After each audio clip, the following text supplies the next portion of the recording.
भगवान श्री राम की बहन शांता की कहानी। पौराणिक कथा के अनुसार श्री राम के जन्म से पहले राजा दशरथ और कौशल्या की एक पुत्री भी थी जिसका नाम शांता था। शांता बेहद होनहार और बुद्धिमान न्या थी।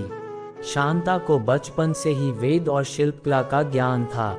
एक दिन रानी कौशल्या की बहन रानी वशिनी अपने पति रोमपद के साथ अयोध्या आते हैं।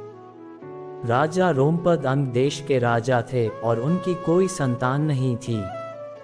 एक दिन वशिनी का ध्यान राजकुमारी शांता की तरफ गया। शांता की प्रतिभा और शालीनता को देखकर वे बहुत प्रभावित हुईं। उनके मुख से ये निकला कि अगर उनके भाग्य में संतान हो तो शांता जैसी हो। इस बात को राजा दशरथ ने सुन लिया और शांता को गोद देने का वचन दे दिया। इसी के चलते राजा दशरथ और माता कौशल्या को अपनी पुत्री अंग देश के राजा रोमपद को गोद देनी पड़ी।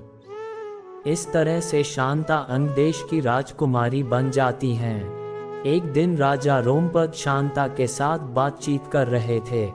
तभी उनके द्वार पर एक ब्राह्मण अपनी याचना लेकर आया, लेकिन रोमपद अपनी बातचीत में इतने व्यस्त थे कि उस ब्राह्मण की प्रार्थना को नहीं सुन पाते हैं और वह ब्राह्मण खाली हाथ ही वापस लौट जाता है। इस घटना को देखकर देवराज इंद्र को अच्छा नहीं लगता है, क्योंकि वह ब्राह्मण देवराज इंद्र का बड़ा ही भक्त था। क्रोध में आकर देवराज इंद्र ने वरुण देवता को अंग देश में बारिश न करने का आदेश दिया।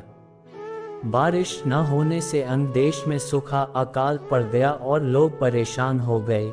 तब इस समस्या से बचने के लिए रोमपद ऋषि श्रृंगी के पास जाते हैं। ऋषि श्रृंगी रोमपद को यज्ञ करने के लिए कहते हैं। राजा रोमपद यज्ञ करवाते हैं, तब वर्षा होती है और सूखे की समस्या खत्म होती है। ऋषि श्रृंगी से प्रसन्न होकर राजा रोमपद ने अपनी पुत्री शांता का विवाह ऋषि श्रृंगी से कर देते हैं। शांता के बाद राजा दशरथ की कोई संतान नहीं थी। वो अपने वंश के लिए बहुत चिंतित थे।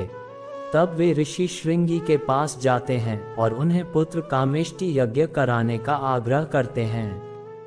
इसके बाद सुमित्रा को 2 पुत्र लक्ष्मण और शत्रुघ्न होते हैं और रानी कौशल्या को दशरथ के ज्येष्ठ पुत्र राम की माता बनने का सौभाग्य मिलता है और रानी कैकेयी के भरत होते हैं। वीडियो अगर पसंद आया हो तो वीडियो को लाइक और चैनल को सब्सक्राइब करें और अपने दोस्तों के साथ शेयर करें। धन्यवाद।